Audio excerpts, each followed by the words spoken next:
Hello, everyone. Boy, we're really moving through this month. I hope you're all well and you're feeling good about moving forward in the new year with your goals and with the things you want to accomplish, and remembering that everything is really an inside job, that as we balance everything within us, everything outside us starts to come into alignment. So I am going to pick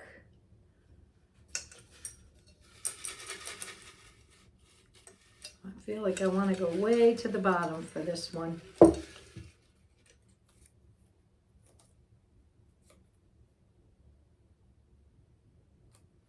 The word is dedicated. So my daughter somehow thinks I'm dedicated. That's nice. Dedicated is a word you're going to bring in this week. So how do you feel that you're dedicated? What do you think of when you think of being dedicated? And what are you dedicated to? Are you dedicated to your work, to your family, to your goals, to the work of spirit or service work? What are you dedicated to? This is a wonderful time to allow everything to just kind of settle in and do gratitude. Remember our gratitude list. So important every day to keep focusing on, remember, law of attraction. Focus on what you want to bring in. Be grateful for everything, as I am grateful and dedicated to all of you and spirit. And Benny over here, who's out of range here as usual. He'll make an appearance one of these days. But just looking at the things that really bring you, or give you the reason to get out of bed in the morning and really feel good about who you are and how you do your day and all of that. I want to give a shout out to all my Reiki healers and other healers, craniosacral healers, and all of you out there, and shamanic healers, all of you that use many different forms of vibration and sound to heal and to really put an awareness on earth this particular week, and just sending some light and energy to the earth. And you don't have to be formally trained in any kind of healing to be able to do that. You can just start from your heart and really put out what you wish to put out. Because love is what it's all about. Love is behind every healing. So if we just send loving thoughts and wishes, and sometimes people really miss an opportunity, because what I want to say is that a lot of times Spirit says send the healing and the love to the people who need it most. Who are the people in our world that need it the most? The ones that perhaps you're not happy about, or situations you're not happy about. This is a time to really send it out into the world and know that you can be in this wonderful place of just sending the light out. People feel it at some level or another. So it gives you a different way of looking at things. Instead of to all the people you love, just sending the light out. Also, who are those people that you have a hard time with that you want to send some love their way?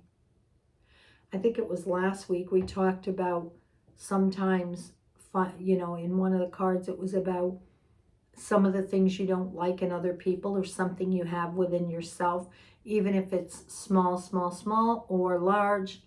So we have to look at this in a new way, and we need to send that out and realize that if I don't like something in you, I'm going to bring it right back to me. I do that all the time. If something bugs me about someone, which isn't too often, but every now and then I'll see the way somebody acts, and I'm like, oh my God, is that person whatever?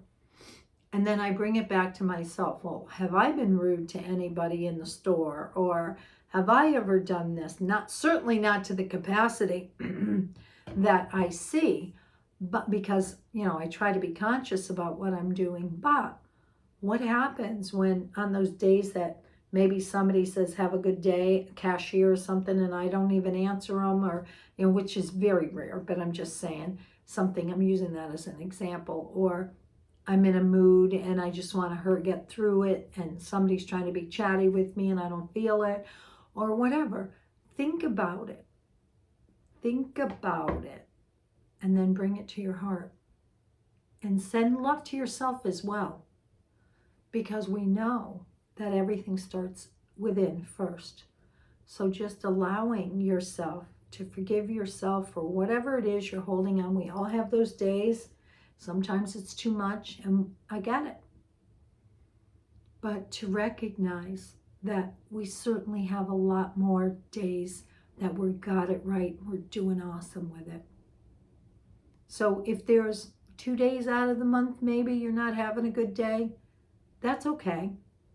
Switch it up, turn it around real quick, because the rest of the days we're doing just fine.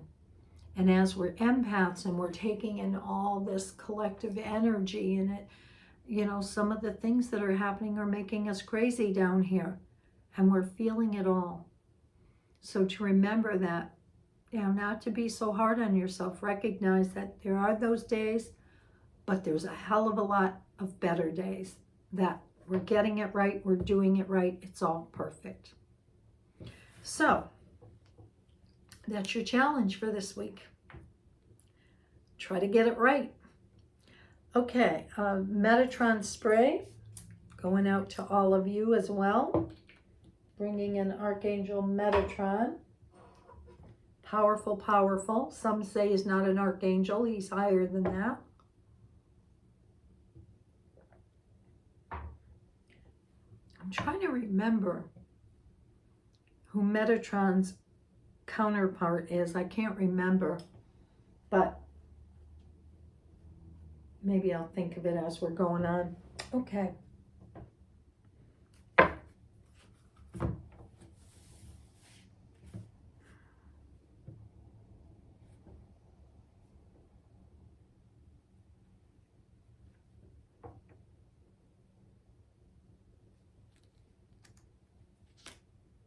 This one doesn't want to come.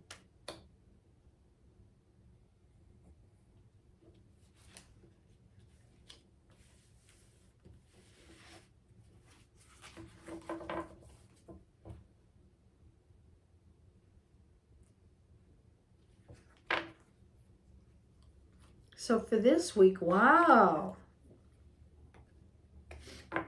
Triumphant success. Yay. The sword of Archangel Michael. Success, the strength, the power, the courage. And how can we go wrong if we have Michael with us and his sword, and just picking up his sword and claiming your warrior self? And, the sword represents two things to me. It represents clearing away things that we no longer need, like you're carving, away, cutting the cords, cutting away things that no longer serve you. Or it can be used as power and strength and courage. I'm stating my case, I'm moving forward. I'm part of Archangel Michael's Legion of Light in the physical. So we have the legions that are on the other side, magnificent angels and beings of light, and we have us down here who are trying to be an example of light. Material harvest.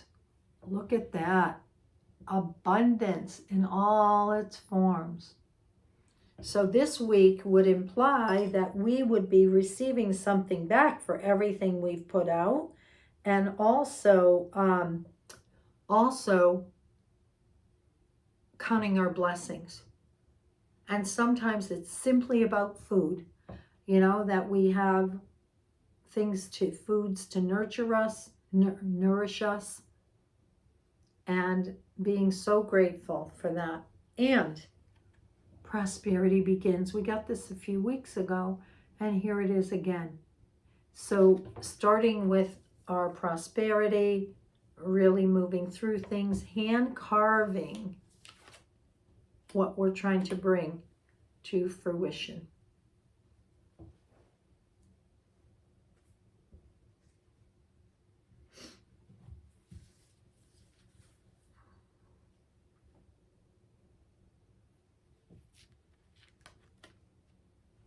Field of Dreams. Isn't that lovely? So Field of Dreams, it's angels and dragonflies and eggs opening. And they're sitting on the eggs. And what that reminds me of is that the angels are, you know, kind of putting the wishes, the hopes, the dreams into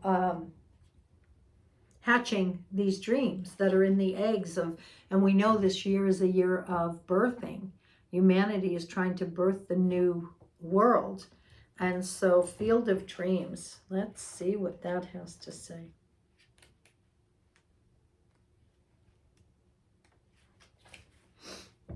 Your thoughts, feelings, and beliefs are always engaging the vast field of your potential. This is the perfect time to harness the field of vast potential not yet realized in your life. Great abundance is yours if you're willing to do the work alongside this gentle gardener. Be clear about your thoughts, your feelings, and your beliefs. Concentrate on your best life, regardless of the temporary outer conditions imposed upon you by the greater world, which has its own story to tell. You have a basket full of seeds that are quite powerful, for your talents are divinely inspired and will indeed lead to a great harvest to be shared with others. You will reap what you have sown. Dream big, dream beautiful. Take action. Tend to the garden of your own life and experience the extraordinary. Isn't that lovely?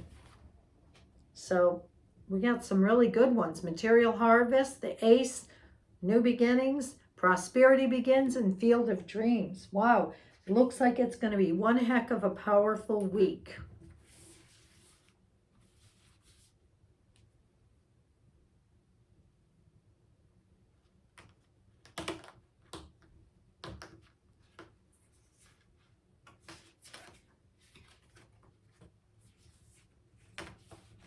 And now we're moving into messages from your animal spirit guides by Stephen Farmer. And we got tortoise. You're too fragmented to do whatever it takes to get grounded. And of course, we know that a tortoise is all about the earth. It's a nice picture. So let's see what else it has to say.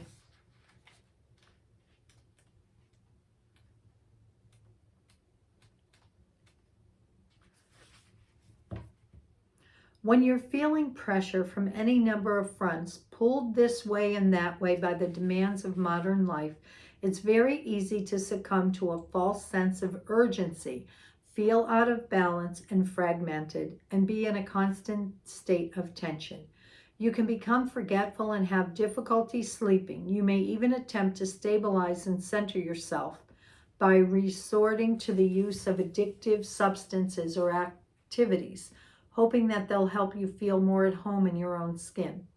Meanwhile, your mind rushes ahead from one thing to the next, while your body tries to play catch-up. The technical web, consisting of computers, the internet, cell phones, faxes, and television, plus the noises all around, creates a constant assault on your senses. Exhausting, isn't it? First, recognize that most things that you treat as emergencies or cries are merely inconveniences. Then slow down. Move a little bit slower than you're accustomed to, and practice breathing slower and deeper energy opportunity. The deeper every opportunity you get. This in itself helps you align with your internal rhythms rather than being in a state of continuous reactivity to outside forces. Spend time in nature. Take off your shoes and socks. Putting your bare feet on the ground allows you to truly express your solid connection to the earth. When you do, notice the difference in how you feel and see if your mind isn't at least a bit calmer. It may be challenging times to do any of this, but it can be done. It just takes your clear intention and willingness. Well, this time of year could be a challenge. I won't be sticking my feet on the ground this time of year. But it's funny because Gerard does all the time. He'll go all the way to the end of the street. He could be 20 out or even below zero, and he's barefoot doing that. But we do have a grounding sheet on our bed that helps us to ground. So grounding is a wonderful practice to do, and it gets you really connected, obviously, with the earth. So the tortoise here is reminding us, remember the race, the tortoise and the hare? Slow down. Just because you slow down doesn't mean you're not going to get things done that you want to accomplish. It's just take a big exhale and be meticulous about the steps that you're taking. Next one, Divine Dog Wisdom cards. Love these. I think they're a hoot. Nope, my hands are too small. I got to do it this way.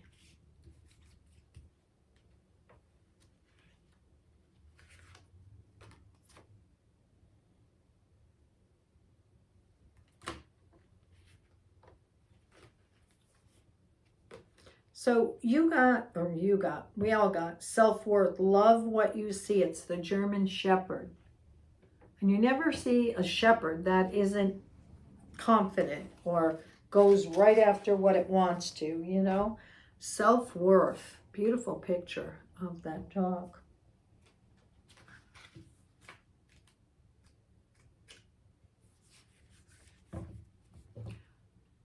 What it means if you fetched this card today. If you fetched this card, it means you've won the lottery, even if you didn't buy a ticket. Why? This is the bone we all want to find and keep. It's the secret to the good life, and it will make your dog years longer and more worth living. Self-worth is the place no one escaped getting bitten in some way. The wound that for many does not seem to heal. Somewhere along the line we have maybe told that we're not good enough, or too many times that we've been a bad dog. So many times we begin to believe it and then never stop believing it. It can make us cower or make us ferocious in defending our inner wound.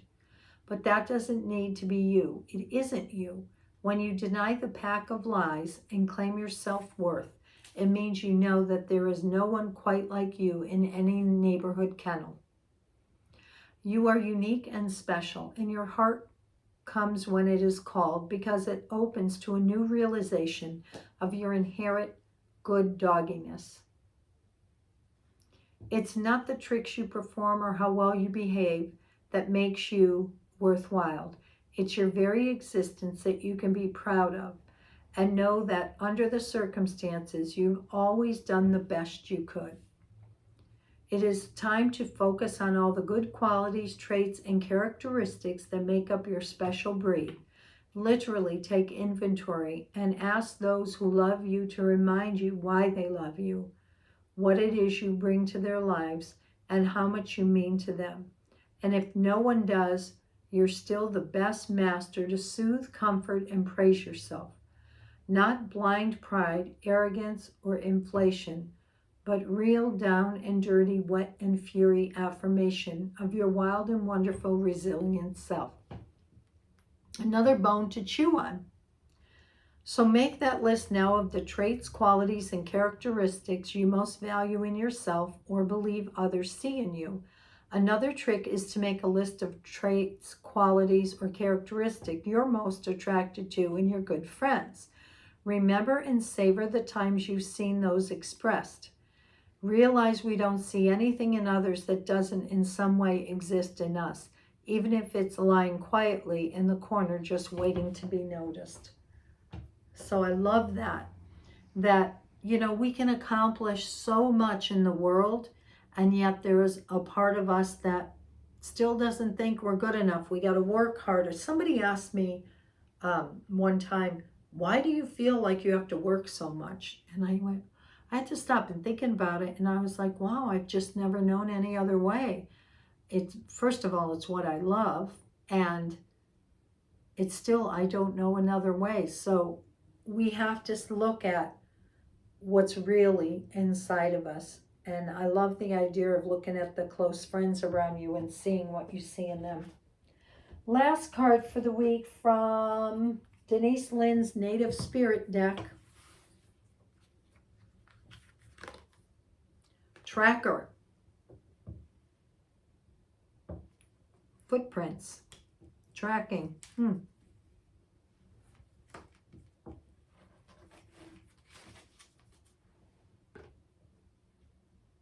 Oh, here it is. I'm like, what did I do with that?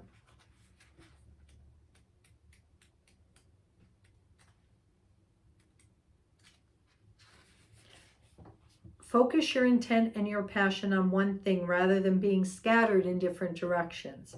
Be single-minded in what's truly important in your life and let everything else go. Track the unseen but very real stream of energy to that which you desire. Oh, I like that. Your native spirit wants you to know trackers have the ability to be so focused that everything but their goal disappears. What you see around you is the result of what you focus on. When you direct your thoughts towards good, you attract positive experiences and people into your life. But when you focus on what isn't working, you create even more challenging situations. If you aren't pleased with the direction of your life, concentrate on what you do desire, not on what you don't want. To develop inner power, focus intently on one thing. Being scattered in a myriad of directions dilutes your strength. Devote your attention to your family, community, career, relationships, hobbies, or anything you're passionate about. Diminish activities that aren't essential to your goals, and it will be just a matter of time before miracles begin to occur. And then the journey says write down how much time on average you spend on different activities during the day. If there's anything that's non-essential, that doesn't feed your soul, find ways to diminish it and focus on what's truly important. So again, tracking, looking at where you put your energy. Energy always follows thought. And I want to say track your results too. That's what's coming to mind. Like really see how much you've accomplished. So narrow it in, focus. And that's one of the things I've noticed. I have my big vision of everything I want to accomplish. And then I'll pull one thing out. Okay, I'm going to focus on this right now until this is completed from beginning to end. And then pick something else. So this week, very good week to manifest, create, to see something coming back for some or one of your dreams. Slow it down, stay focused, and believe in yourself. So with that, I'll leave you, and you have a delightful week. And make it happen this week.